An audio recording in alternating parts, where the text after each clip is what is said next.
Welcome to my channel, The World of Science Fiction. Don't forget to like and subscribe to the channel. They didn't kill her. That would have been merciful. Lanier's wrist bled under the weight of rusted iron shackles nailed to a jagged stone pillar. Her blue skin was smeared with mud and sweat, her breathing shallow. The evening air carried the scent of approaching rain and something else, something foul and predatory. She shivered, not from the cooling temperature, but from the knowledge of what awaited her in the darkness. She had been left behind, abandoned by her own people. The elders called it the offering. Their ancient faces had remained impassive as they pronounced her sentence, their decorated staffs tapping rhythmically against the ground. When a mission failed, one was tied for the bonehounds, monstrous beasts with split bear-like skulls, glowing eyes and breath that stank of death. No survivor had ever returned from an offering. The ritual was as old as their settlement, a brutal tradition maintained through generations of fear and superstition. She knew why they chose her, to cleanse her failure from their collective memory. She disobeyed direct orders during the expedition, ventured beyond the designated perimeter. She'd survived when others hadn't. In their eyes, her continued existence was an aberration, an insult to those who had fallen following protocol. Now she was meat, nothing more than sustenance for the creatures that haunted the outer territories. The irony wasn't lost on her. She had trained her entire life to be a warrior, only to end up as bait. A distant howl pierced the twilight. Then another. The bonehounds were coming. Lanier pulled against her restraints one last time, feeling the metal bite deeper into her flesh. Blood trickled down her forearms, joining the dried stains of previous attempts. Her shoulders ached from hours of straining against the inevitable. She closed her eyes, refusing to give in to panic. If death was coming, she would face it with dignity, even if no one remained to witness her final moments of courage. Edrin moved through the jungle like a ghost with a limp. The old injury from his final mission as a mercenary slowed him down, but had taught him patience, a quality that had kept him alive long after others had perished in this unforgiving wilderness. Ex-mercenary, ex-convict, ex-everything. The labels of his past life meant nothing now, stripped away by years of solitary survival. Sweat dripped from his weathered brow as he pushed aside a curtain of luminescent vines. Their faint blue glow illuminated the jagged scar that ran from his left temple to his jaw, a permanent reminder of betrayal. His pack was nearly empty, supplies running dangerously low. He didn't come to help anyone. He came to steal water from a cracked purifier he knew was near the old valley, abandoned after the last territorial dispute. Instead, he found a woman tied to stone. The sight stopped him mid-step. From his vantage point above the small clearing, he could see her clearly. Blue skin marking her as one of the indigenous tribes, ceremonial markings visible even beneath the grime covering her body. Her head hung forward, silver-white hair falling in tangled disarray around her face. And near her, the bonehounds. 3 of them emerging from the tree line on the opposite side of the clearing, their massive frames casting long shadows in the fading light. Their split skulls, half organic bone, half metallic implants from some forgotten technological age, gleamed dully. Eyes like molten copper fixed on their intended prey. Edrin instinctively retreated deeper into the foliage. This wasn't his fight. Tribal matters were best left to the tribes themselves. Whatever she had done to earn such a fate was none of his concern. Yet he remained, watching as the largest beast stepped forward. A memory flashed before him. Another clearing, another victim. Years ago, a young man from his mercenary unit, captured by rival forces. Edrin had watched from the tree line, calculating the odds, determining the risk too great. He turned away. That night, the screams had carried for miles. Those screams still haunted his dreams.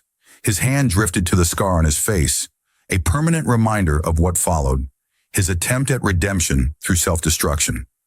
The failed mission that had cost him everything. No, not again. The leader of the bonehounds stepped forward. Twice the size of the others, half of its jaw was metal, its movements calm, confident. It circled Lanier, sniffing the air around her, savoring the scent of her fear. The creature's breath came in hot, rancid puffs that made her stomach turn. Its companions hung back, acknowledging the dominance hierarchy that would determine feeding order. Lanier's eyes snapped open. She would not die with her eyes closed. The massive creature before her tilted its head, almost curiously, as if appreciating her defiance. Its metal jaw clicked in word, a grotesque marriage of nature and technology from an era when such abominations were created for war. A wave of doubt washed over her. Had she truly deserved this end? The faces of her fallen comrades flashed before her eyes, their trust in her, despite her disagreement with their orders. Had she betrayed them by surviving? Perhaps this punishment was just. Perhaps the elders were right about her unworthiness. She shook her head slightly, banishing the thoughts. No. She had acted on instinct, on the knowledge that had been ingrained in her since childhood. If that made her worthy of death in their eyes, then so be it. Come then, she whispered, her voice hoarse but resolute. Finish what they started. The beast reared back, preparing to lunge at her exposed throat. Edrin didn't think, didn't weigh the odds. Something primitive and long buried awakened within him at the sight of her courage. Before he could second-guess himself, he sprinted from cover, grabbed a fallen branch wrapped in old wire, remnants of a border fence, and jumped from the ledge above the clearing. The impact of his landing sent pain shooting through his bad leg, but momentum carried him forward. The bonehound leader turned at the sound, but too late. The blow hit the beast's neck with every ounce of Edrin's strength behind it. The wire-wrapped branch tore into flesh where metal met tissue. It didn't go down, but it staggered, a surprised growl erupting from its throat. Seizing the moment of imbalance, Edrin dropped the makeshift weapon and grabbed its head, one hand gripping the bone crest, the other the metal plate beneath its jaw. Years of survival had hardened his muscles, but the creature was stronger. It thrashed violently, nearly throwing him off. With a desperate roar, he twisted, a snap, and silence. The massive body collapsed, twitching once before going still. The other two bonehounds froze, their predatory instincts suddenly conflicted by the death of their alpha. Then, as if reaching a decision, they retreated into the undergrowth with threatening growls, eyes still fixed on the humans. They would return, with others. He turned to her. Her blue skin seemed to glow in the dimming light, her eyes violet with flecks of gold, wide with disbelief. Edrin approached cautiously, the fallen branch once again in his hand, ready should the other beasts return. She wasn't crying. She wasn't screaming. She just said, "Why?" A single word loaded with suspicion and confusion. No one interfered with an offering. It simply wasn't done. Edrin studied her for a moment before reaching for the shackles. He pulled a thin metal tool from his boot and began working at the lock. "You were breathing," he said finally, his voice rough from disuse. Then, almost too quietly to hear, he added, "Once, I watched someone die when I could have helped. I swore never again." The first shackle fell away, revealing a raw, bleeding wrist. She flexed her fingers slowly, wincing at the return of the circulation.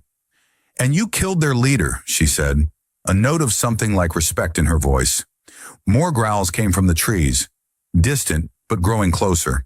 The death of the alpha had been witnessed, and now the pack structure would reorganize, violently, and they would be at the center of it. The second shackle opened. Lanier nearly collapsed, her legs weak from hours of standing. Edrin caught her arm, steadying her. "Can you run?" he asked gruffly. She straightened, pushing away from his support. "Better than you, from the looks of it," she replied, eyeing his limp. A hint of a smile touched his lips before vanishing. "Prove it." Running through jungle paths neither trusted, they dodged claws, teeth, thorns, and worse. The bonehounds were not the only predators stalking the borderlands. Phosphorescent fungi clung to ancient tree trunks, providing just enough light to avoid the deadliest obstacles. Somewhere behind them, the furious howls of the pack echoed through the night. Lanier took lead through roots and narrow ledges, her knowledge of the terrain proving invaluable. Despite her ordeal, she moved with the grace of someone born to this unforgiving landscape, occasionally pausing to help Edrin navigate particularly treacherous passages. "I know these grounds," she said, breathing hard as they scaled a steep embankment. "I was trained to die here." "You're bad at it," Edrin grunted, slashing at vines blocking their path with a knife he'd pulled from his belt. "Good," she replied, a fierce determination hardening her features. "I'm not finished." They paused at the crest of a ridge, the sound of rushing water in the distance providing momentary hope. Lanier pointed toward a cleft in the rock face ahead. "There's a passage through there. Leads to one of the old outposts. If we can reach it before dawn, we might find shelter. Edrin nodded, scanning the jungle below for signs of pursuit. What did you do? He asked suddenly. To earn the offering. Her expression darkened. I survived when I shouldn't have. Before he could press further, a howl, closer now, spurred them into motion again. They found ruins from before the collapse. A metal station overrun with fungus and mold. The structure had once been a monitoring outpost, one of dozens scattered throughout the region before the great cataclysm that had reset civilization. Nature had reclaimed most of it, but the core remained intact, its doors sealed against the elements and predators alike. Lanier pressed her palm against a weathered panel beside the entrance. For a moment, nothing happened. Then with a groan of protest, the door slid open halfway before jamming. Tribal override still works, she murmured, squeezing through the gap. Edrin followed, his broader frame making the passage tight. Inside, dead soldiers. Her kind. 5 bodies arranged with careful precision against the far wall, their blue skin now ashen in death, ceremonial armor still in place. They had not died in battle. The bodies showed no signs of violence. They had been positioned, their hands folded across their chests, weapons laid at their sides. Lanier froze at the threshold, her breathing suddenly shallow. Her hands trembled as she approached the nearest body, a female warrior with intricate facial markings, designating her as a scout leader. Terran, she whispered, kneeling beside the fallen warrior. Her fingers hovered over but didn't touch the cold blue skin. I told you. I begged you to listen. Recognize anyone?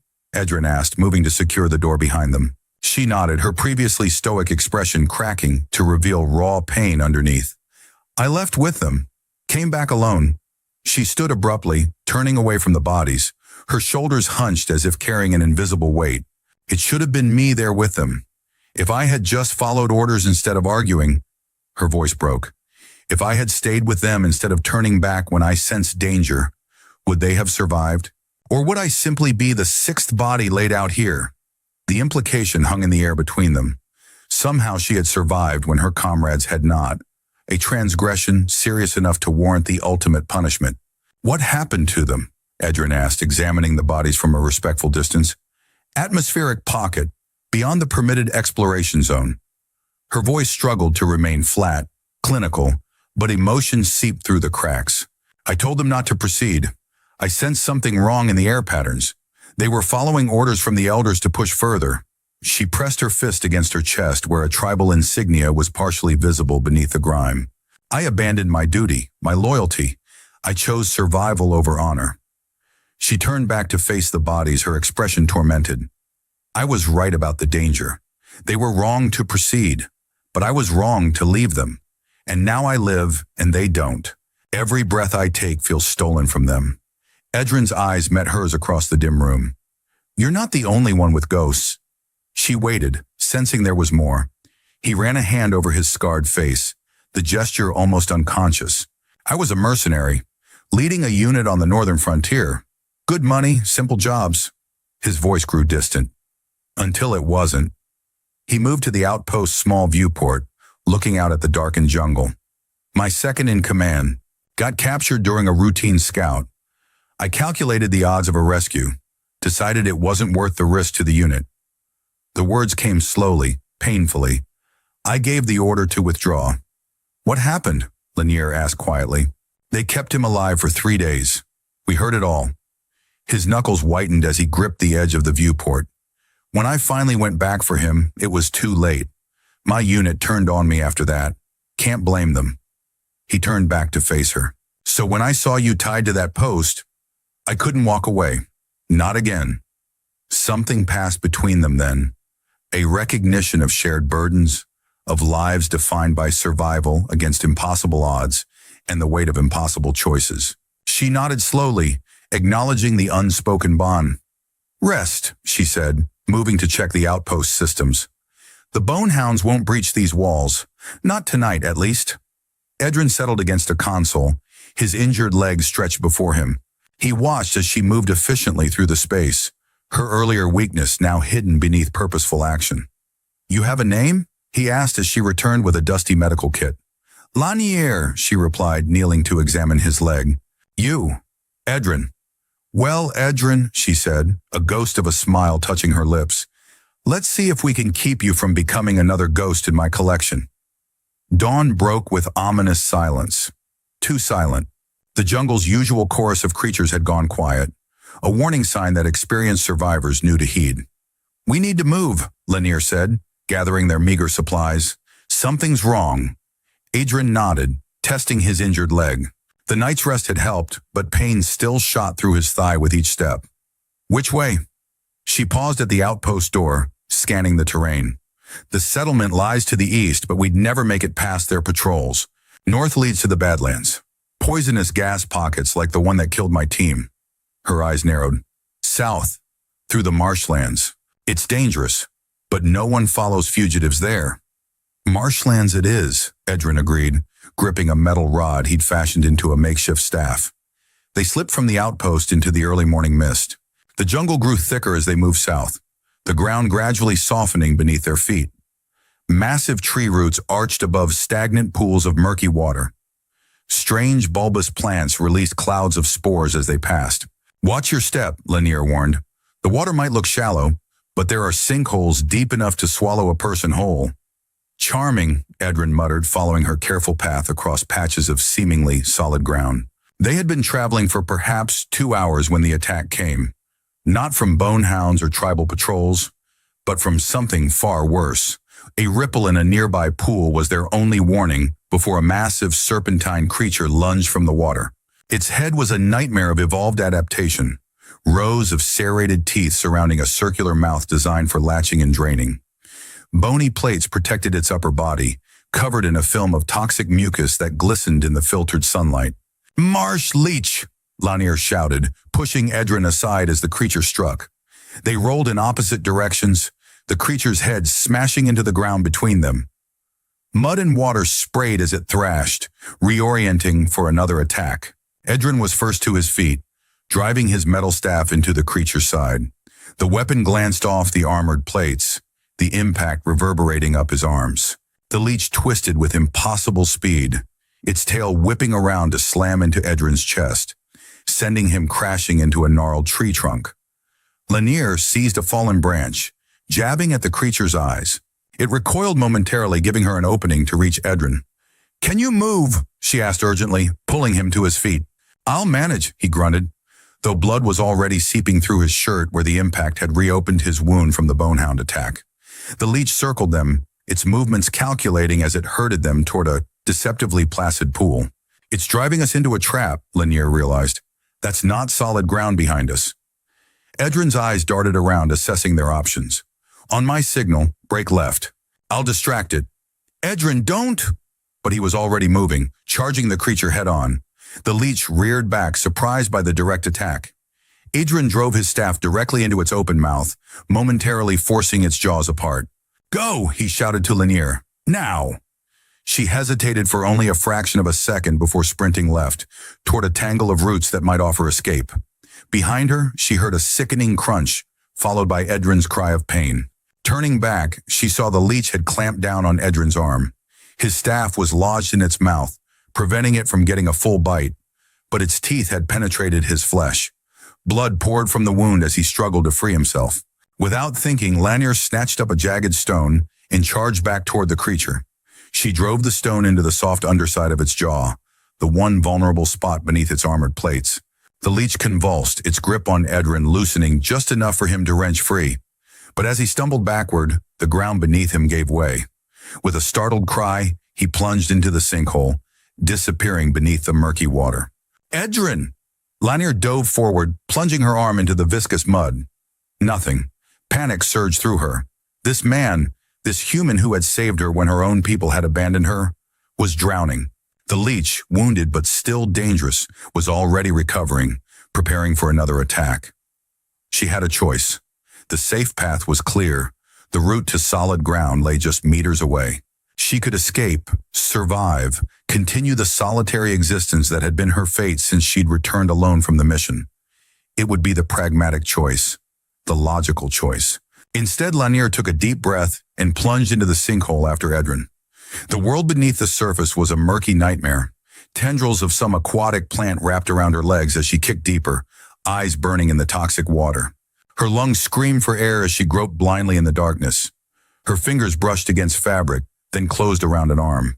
Pulling with all her strength, she dragged Edrin's limp form upward, fighting against the mud that seemed determined to claim them both. They broke the surface, gasping, Edrin barely conscious, blood still flowing freely from his mangled arm. The leech was circling the edge of the sinkhole, unable to reach them, but unwilling to abandon its prey. "Stay with me," Lanier commanded, supporting Edrin's weight as she kicked toward a tangle of roots at the edge of the pit. "Don't you dare die now." His eyes fluttered open, foggy with pain. "Should have left me," he mumbled. "Not a chance," she replied, her voice fierce. "My turn to save you." With trembling arms, she managed to hoist him onto a thick root that extended over the water. The leech lunged, missing by centimeters, as Lanier scrambled up beside Edrin. But they were far from safe. The creature circled below, patient, and Edrin's condition was deteriorating rapidly. Blood soaked his entire side now, his face alarmingly pale beneath the grime. The puncture wounds on his arm were deep, possibly infected with the leech's toxic saliva. He needed medical attention, soon. "We have to move," Lanier said, tearing strips from her already ragged clothing to bind his wounds. "Can you stand?" He tried, collapsing immediately. "Go," he whispered. "You can make it. I'm slowing you down." "I left people behind once," she replied, her jaw set with determination. "Never again." With a strength born of desperation, she hoisted Edrin onto her shoulders in a modified carry she'd learned during warrior training. His weight was almost unbearable, but she locked her knees, took a steadying breath, and began to move. Each step was agony. The marsh seemed to fight against them, patches of ground crumbling beneath her feet, vines catching at her ankles, spore clouds making her dizzy and disoriented. The leech had given up pursuit, but other dangers lurked in the shadows between trees. Once, a set of glowing eyes watched them from a hollow log. Another time, she narrowly avoided stepping on a cluster of pulsating fungi that released clouds of paralytic spores when disturbed. Hours passed. Lanier's world narrowed to the next step, the next breath. Edrin had fallen unconscious, his breathing shallow against her neck. The sun climbed to its zenith, then began its descent, casting long shadows across the increasingly treacherous terrain. Her legs trembled, her shoulders burned, every muscle screamed for relief. But she pressed on. There was no one to see her struggle, no one to witness her determination. For perhaps the first time in her life, she was acting purely on her own conviction, following no orders but those of her own conscience. The realization was oddly freeing. If she saved him, it would be because she chose to, not because any elder or commander had deemed it necessary. "We're going to make it," she told Edrin's unconscious form, her voice cracking with exhaustion. "I'm not letting you die out here." As dusk approached, the ground began to firm. The marsh was giving way to more stable terrain. Ahead, a rocky outcropping offered the promise of shelter. With her last reserves of strength, Lanier staggered to the relative safety of the rocks. She laid Edrin down as gently as her trembling arms would allow, immediately checking his pulse. Still there, though weak. "I got you out," she whispered, collapsing beside him. "Your turn to keep breathing." She worked methodically to clean and rebind his wounds, using the last of their medical supplies from the outpost. The marsh leech's bite was worse than she had initially feared. Angry red lines were spreading from the punctures up his arm. Poison, most likely. Lanier closed her eyes, recalling the lessons of her childhood. The plants that healed, the ones that harmed. This was not her territory, but some flora was universal. She forced herself to her feet once more, gathering specific leaves and roots from the surrounding area. Through the night, she kept vigil, applying poultices to his wounds, forcing herbal teas between his lips when he was lucid enough to swallow. By dawn, his fever had broken. The red lines had receded somewhat. When his eyes finally opened, clear and alert for the first time in a day, she was dozing against the rock wall beside him. "You carried me," he said, his voice rough but steady. She didn't ask how he knew. Even unconscious, there was awareness. "Yes," she replied simply. "Why?" She met his gaze, a mirror of their first exchange after he had freed her from the stone pillar. "You were breathing," she said, then added with the ghost of a smile, "and you'd be really annoying as a ghost." The corner of his mouth twitched upward. "Fair enough." Between them passed an unspoken understanding, a debt both owed and paid, a balance restored. They had each seen the other at their most vulnerable, and neither had turned away. "Rest," she said, checking his bandages once more. "We move when you're stronger." Edrin caught her wrist gently. "Thank you," he said, the words carrying the weight of all he couldn't express. Lanier nodded once, accepting both his gratitude and the bond it represented. Patrols found them the next day. The hunting party emerged from the jungle as Lanier was helping Edrin test his injured arm. 8 warriors, their blue skin adorned with the markings of the central settlement, spears leveled at the unlikely pair. "Step away from the human," the lead warrior commanded, his spear aimed at Edrin's heart. Lanier moved between them. "He saved my life." The patrol leader's expression hardened. "You were judged." The sentence was passed. "And yet I live," she countered, her stance defiant. Murmurs rippled through the patrol. Her face was met with disgust, with outrage, with confusion. She should have died. She was meant to feed them. "The elders will not stand for this defiance." Edrin stepped forward, ignoring Lanier's warning glance. "She didn't die because I interfered. She killed 2 bonehounds. I killed the 3rd. The lie came easily, a gift to restore some measure of her honor among her people. The patrol exchanged glances, uncertainty evident in their posture. The leader scoffed. "A human killing a bonehound? Impossible." "Check the clearing," Edrin challenged. "The alpha lies dead, its neck broken." Doubt crept into the warrior's eyes. After a tense moment, he barked orders to his companions. They bound both Lanier and Edrin, though with less hostility than before. The journey to the settlement passed in strained silence, the patrol keeping their distance from the pair, as if their survival might be contagious. The settlement rose before them as the sun reached its zenith, a sprawling complex of structures both ancient and new, integrated with the natural landscape. Platforms spiraled around massive tree trunks, bridges connected elevated dwellings, and at the center, a grand council chamber carved into the living rock of a cliff face. They were brought directly to the elders, 7 ancient beings seated in a semicircle, their blue skin faded to near white with age, bodies adorned with elaborate marking denoting wisdom and authority. Their eyes, unanimously cold, fell upon Lanier with disappointment and on Edrin with suspicion. The trial began without preamble. Accusations were made, evidence presented. Lanier stood tall through it all, her silence more powerful than any defense she might have offered. Edrin watched, understanding now the full weight of what she had endured.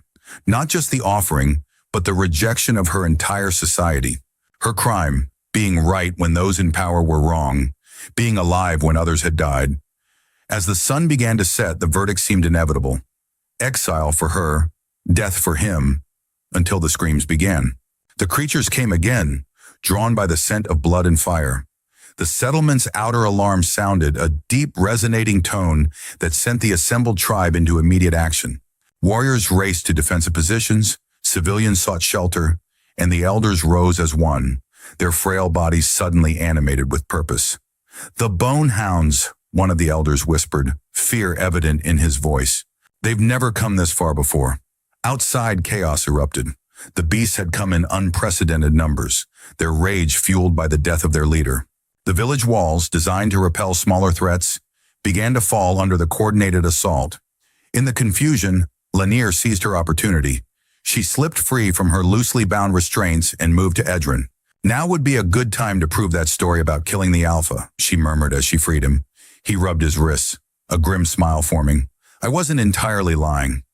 Together they fought, back to back, mud on their faces, weapons scavenged from fallen defenders. Her movements were precise, trained, a lifetime of discipline evident in every strike. His were brutal, efficient, forged in the crucible of survival. Amid the chaos, Lanier spotted Valen, the chief warrior, the one who had personally bound her for the offering. He had been her mentor once before her defiance. Now he fought with 5 warriors at his side, holding a defensive line near the settlement's great hall where the young and elderly had taken shelter. A massive bonehound, nearly as large as the Alpha Edrin had killed, broke through the perimeter. Valen's warriors fell back, one by one, as the creature advanced. Lanier watched as Valen assessed the situation. saw the exact moment when his eyes shifted from determination to calculation.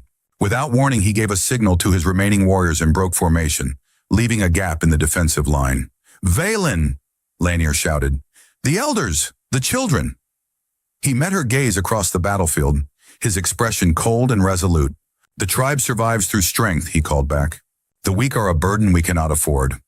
As he retreated to safer ground, the bonehound surged through the gap, directly toward the Great Hall's entrance, where a young child stood frozen in terror, having wandered from safety. Behind the child, an elderly woman with a walking staff tried desperately to pull the young one back inside. Something inside Lanier shattered. The last threads of loyalty to the tribe's brutal hierarchy, to the philosophy that had shaped her since birth. The warrior who had taught her everything about honor was abandoning the defenseless to save himself. "Cover me," she yelled to Edrin, already sprinting toward the child. She reached the young one just as the bonehound pounced, swinging her scavenged spear in a wide arc that connected with the creature's jaw. The impact sent shockwaves up her arms, but diverted the beast's momentum. It crashed into the wall beside them, momentarily stunned. "Inside now," she ordered, thrusting the child toward the elderly woman. The bonehound recovered quickly, rounding on her with renewed fury. From the corner of her eye, Lanier could see Valen watching from his secured position, making no move to assist. The creature lunged again. Lanier dodged, but not quickly enough. Claws raked her shoulder, tearing through flesh. She stumbled, fell to one knee. The bonehound circled, preparing for the kill. A roar erupted from behind as Edrin charged into the fray, driving a makeshift spear deep into the creature's flank. It whirled on him, jaws snapping inches from his face. Lanier seized the moment, driving her weapon up through the soft underside of the beast's throat. Hot blood cascaded over her arms as the creature convulsed, then collapsed. Breathing heavily, she locked eyes with Valen across the courtyard. His expression revealed nothing. No shame, no regret. Only the cold calculation of a man who believed survival justified any action. "You were my commander," she said, though he was too far to hear. "I believed in you." Edrin appeared at her side, his own weapon dripping with blood. "You're hurt," he observed, eyeing her wounded shoulder. "It's nothing," she replied, though the pain was intense. She couldn't tear her gaze from Valen, who had already turned away to direct his warriors elsewhere. "That's the one who tied you to the stone," Edrin guessed, following her line of sight. "Yes," she said, her voice hardening. "And just now, he left a child to die to save himself." Edrin's expression darkened. "Some ghosts aren't worth carrying." Her old comrades fell around them. She didn't flinch.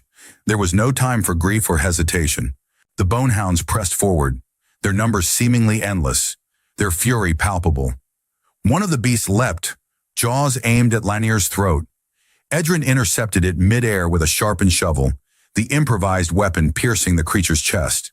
The impact drove him backward, the beast's weight bearing him to the ground. Claws raked his side before the creature went still. Blood soaked his shirt, but he staggered back to his feet. Lanier covered him while he bled, her spear keeping the circling predators at bay. Their eyes met briefly in the chaos, an unspoken agreement to see the other through. The battle raged into the night. By dawn, the settlement stood, though badly damaged. The surviving bonehounds had retreated, their bloodlust temporarily sated. Bodies, both blue-skinned and bestial, littered the ground. Edrin sat on a fallen log as Lanier tended his wounds. Around them, the tribe began the solemn task of recovery, casting occasional glances their way, some grateful, others still suspicious. "They'll want you to stay now," Edrin observed quietly as she wrapped a bandage around his torso. "A warrior who survived an offering and helped defend the settlement? You've earned your place back." She tied off the bandage with more force than necessary, making him wince. "And what about you? The human who killed the alpha bonehound and fought beside me?" He shrugged, immediately regretting the movement as pain lanced through his side. "I'm still just a trespasser to them." "Not to me," she replied, her voice firm. After the battle, the elders called her marked. The term carried weight beyond its simple meaning. It designated her as someone touched by fate, for better or worse. They stood once more in the council chamber, but the dynamic had shifted. The 7 ancient figures regarded Lanier with cautious respect now, and Edrin with something approaching acceptance. Inside, Lanier was far from certain. The battle had awakened old doubts. She had watched more of her people die, unable to save them all despite her best efforts. The voices of self-condemnation still whispered, "Why do you survive when others fall? What makes your life more valuable?" She had no answer, only the undeniable reality of her continued existence. "You returned, but you brought him," the eldest said, his gnarled finger pointing at Edrin. For a moment, Lanier hesitated. Would claiming kinship with a human further separate her from her people? Did she even deserve to reclaim her place among them after all that had happened? The safety of belonging beckoned, to accept their forgiveness, to rejoin the tribe, to surrender her questioning nature to their collective wisdom. But then she felt Edrin shift beside her, solid and real, the only one who had chosen her life over tradition. "He saved me." Twice, Lanier responded, her stance becoming proud but not defiant as she made her choice. "A human," another elder interjected, the word carrying centuries of distrust. Lanier's gaze was unwavering, the conflict within her resolved. "He broke the neck of the thing you left me to. That makes him more kin than any of you." The chamber fell silent at her declaration. No one argued.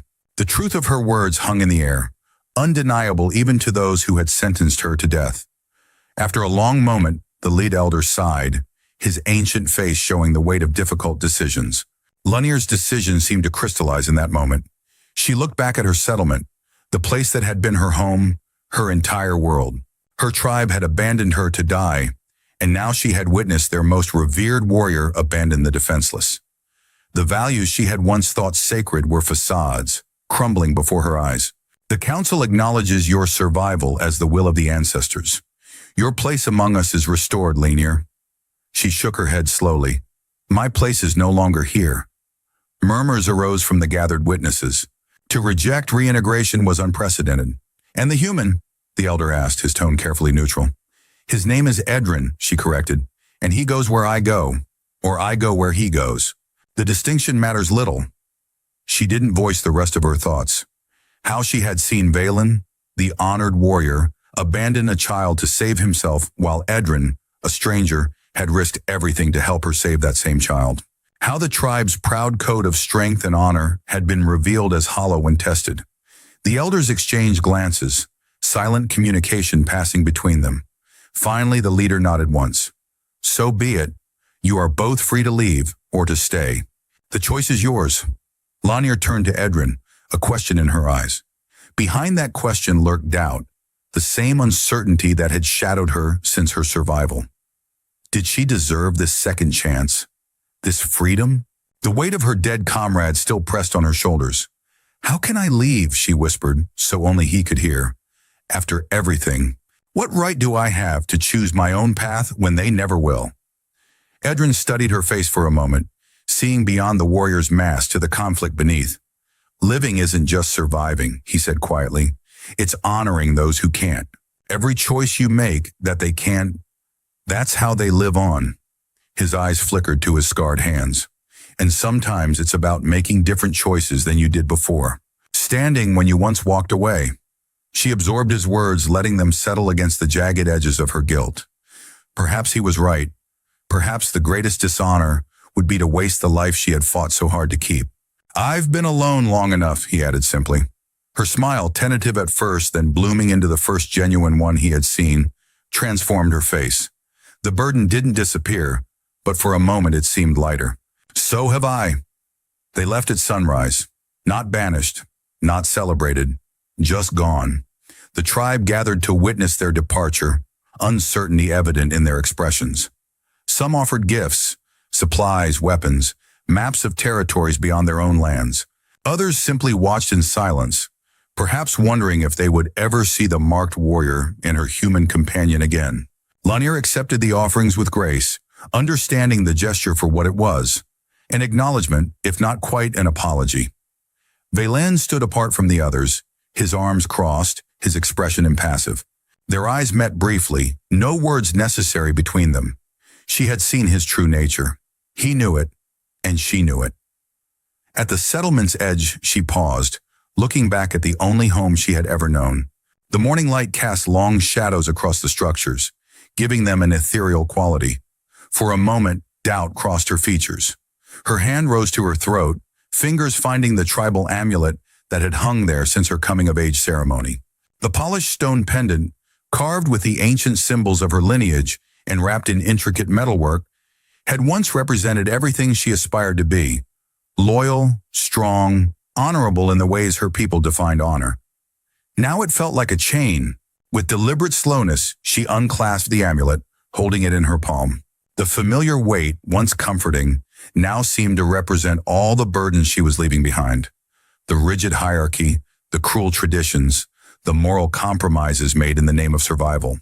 Edrin waited a few paces ahead, giving her the space to reconsider. "Second thoughts?" he asked when he noticed her hesitation. She looked down at the amulet, then back at the settlement where she had been born, trained, betrayed, and nearly sacrificed. "No," she said with quiet certainty. "Just memories. Not all of them were bad."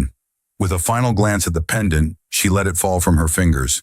It landed in the mud at her feet with a soft, insignificant sound. She did not bury it or place it carefully. She simply let it drop, leaving it to be reclaimed by the elements, just as she had been left. "You could stay," Edrin offered, though something in his eyes suggested he hoped she wouldn't. "No," she said, stepping away from the discarded amulet without looking back. "That chapter is finished." She joined him on the path, adjusting the pack on her shoulders. "Besides, someone needs to make sure you don't break your neck killing the next apex predator we encounter." His laugh was unexpected, a rough sound, as if long unused. "Fair enough." Two souls walking a path neither asked for, but both now claimed. The journey ahead was uncertain, filled with dangers they could scarcely imagine, but they would face them together. The warrior who had defied death and the outcast who had chosen to save her. She was left as prey, but he came, and the thing that should have devoured her died at his hands. Not all chains are iron. Some are choices, and some are broken, with a neck.